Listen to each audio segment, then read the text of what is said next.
এই বাবা এদিকে ধ্যান দেবেন। কটা বললাম? 5টা। গলার গোটা ছবিটা হবে হযরতে মা ফাতেমা,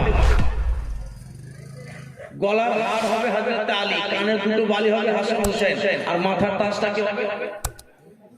রাসূলুল্লাহ। কটা হলো? 5টা।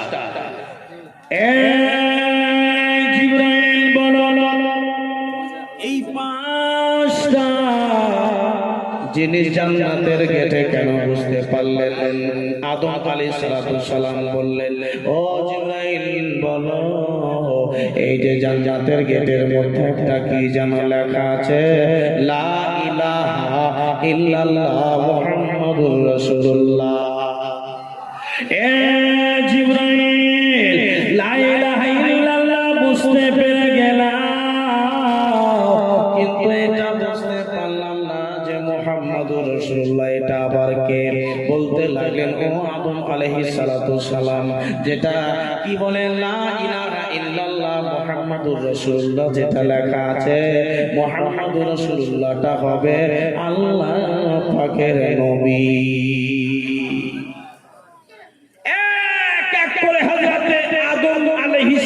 সালামকে জিবরাইল আমিন ফেরেশতা বুঝিয়ে দিলেন। ও বড় বাগানের মুসলমান, এই কে কথা হাসছে গো? একটু বুঝতে শিখুন, একটু শুরুয়াতটা আপনাদেরকে আলাদা লাগবে।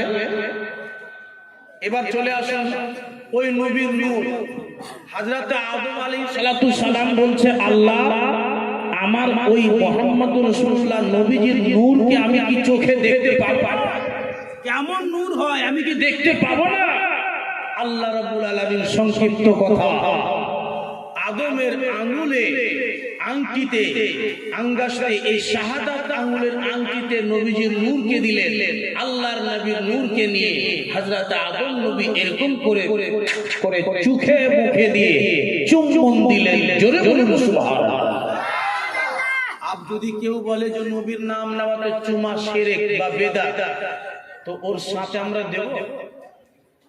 নবীর নাম যদি নেন তো চুমা চোখে মুখে লেগে চুমিয়ে দেয়, যেমন মুহাম্মাদুর রাসূলুল্লাহ করে চুম্বন দিচ্ছেন, এটা আদম নবীর সুন্নাত। বলুন সুবহানাল্লাহ। কেউ যদি বা ইদিক উদিক লোক গালা কান ঝাড়ুয়া হাত ঝাড়ুয়ারা বলে যে এই নবীর নামে চুমন কেন দেয়, কোটা পড়া বেটাকে 10 বার চুমছো কোনো ব্যাপার, আর নবীর নামে চুমতে গেলে পরে শিরক বিদআত। এই ধ্যান দেবেন, আদম নবী শাহাদাত আঙ্গুলে রাসূলুল্লাহর নূরকে যেমনি পেয়েছেন তেমনি করে চোখে মুখে লাগিয়েছেন। আদম নবী যদি চুমেছেন তো আদম কি বিদআত করেছেন? আরে ভাই আদম নবী বিদআত? তাহলে আদমের সন্তান আমরা দুনিয়ার সবই বিদআত? না না না। এবার আল্লাহ পাকের ওই নূর, নবীর নূরকে আদমের কপালে লিখেছিলেন, কপালে রাখলেন, পেশানিতে রাখলেন। এ মুসলমান ভাইরা, পেশানি থেকে আদম হযরত আদম আলাইহিস সালাম বিয়ে করলেন।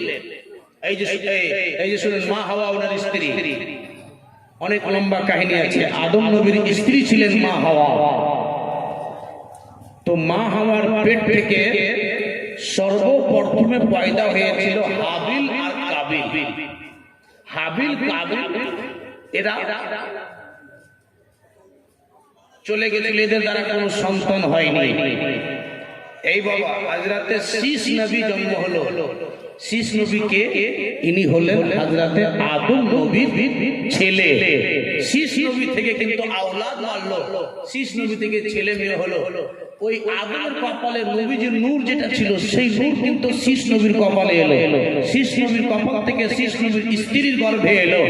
এই বাবা এক থেকে আস্তে আস্তে একের পর আস্তে আস্তে আস্তে মক্কা নগরে কুরাইশ বংশ বলে একটা খানদান ছিল। আপনাদের এলাকায়, আমাদের এলাকায় যেমন একটা খানদান নাম হয়, কেউ লাখ বংশ, কেউ তো বিভিন্ন বংশের নামগুলো হয় না যে এটা অমুক বংশ, এটা অমুক বংশ। ওই বংশের নাম ছিল কুরাইশ। নবী পাকের বংশের নাম ছিল কুরাইশ। কুরাইশ খানদানের মধ্যে একজন মহা বুজরুগ, যেই বুজরুগের নাম হচ্ছে আব্দে মানাফ। কি নাম বললাম?